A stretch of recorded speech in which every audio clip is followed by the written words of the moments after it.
বাংলা অভিনয় জগতের অত্যন্ত জনপ্রিয় ও গুণী অভিনেতা কৌশিক সেন দীর্ঘদিন ধরে থিয়েটার, সিনেমা এবং টেলিভিশনে নিজের অভিনয় দক্ষতার ছাপ রেখে চলেছেন তিনি। তবে একটা বিষয় নিয়ে দর্শকদের মধ্যে বহুদিন ধরেই প্রশ্ন ছিল। একসময় নিয়মিত ধারাবাহিকে দেখা গেলেও এখন আর কেন সিরিয়ালে অভিনয় করেন না কৌশিক সেন? অবশেষে সেই প্রশ্নেরই স্পষ্ট জবাব দিলেন এই অভিনেতা। ঠিক কি বললেন তিনি, চলুন বিস্তারিত জেনে নেওয়া যাক। 2022 সালে গধূলি আলাপ ধারাবাহিকে সর্বশেষ অভিনয় করেছিলেন কৌশিক সেন। কিন্তু এই ধারাবাহিকের পর আর ছোট পর্দায় অভিনয় করেননি তিনি। কিন্তু যেখানে বড় পর্দার একাধিক অভিনেতা অভিনেত্রী ছোট পর্দায় অভিনয় করেন, সেখানে কেন নিজেকে ছোট পর্দা থেকে দূরে রেখেছেন এই অভিনেতা?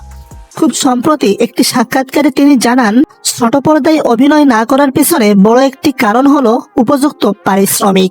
2022 সালের পর থেকে তিনি কয়েকবার ধারাবাহিকে অভিনয় করার ডাক পেয়েছিলেন, কিন্তু তিনি যে পারিশ্রমিক চান সেটা দিতে পারেননি প্রযোজনা সংস্থা অথবা চ্যানেল। অভিনেতার কথাই, এখন ধারাবাহিকের যা অবস্থা সেখানে বেশি পারিশ্রমিক নেন এমন কোন অভিনেতা অভিনেত্রীকে আর নিতে চায় না প্রযোজনা সংস্থারা। ফলে 2022 সালের পর থেকে আর কোনো ধারাবাহিকে অভিনয় করেনি। আমি যে পারিশ্রমিক চেয়েছিলাম সেটা ওরা দিতে পারেনি। এখন অভিনেতা অভিনেত্রী নির্বাচিত হয় সোশ্যাল মিডিয়ায় কত ফলোয়ার্স আছে তার উপরে নির্ভর করে। তাই দ্রুত সময় পাল্টাচ্ছে, এটা বলতেই হয়।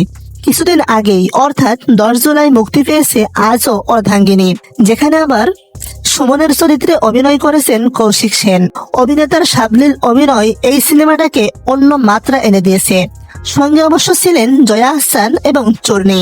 তো আপনারা কে কে এই অভিনেতাকে ছোট পর্দায় মিস করেন? কে কে চান কৌশিক সেন আবারও সিরিয়ালে ফিরে আসুক পজিটিভ বা নেগেটিভ কোনো চরিত্রে? কমেন্ট করে জানাতে একদমই ভুলবেন না। বাংলা টেলিভিশনের বিনোদন আপডেট পেতে সাবস্ক্রাইব করে সাথেই থাকুন।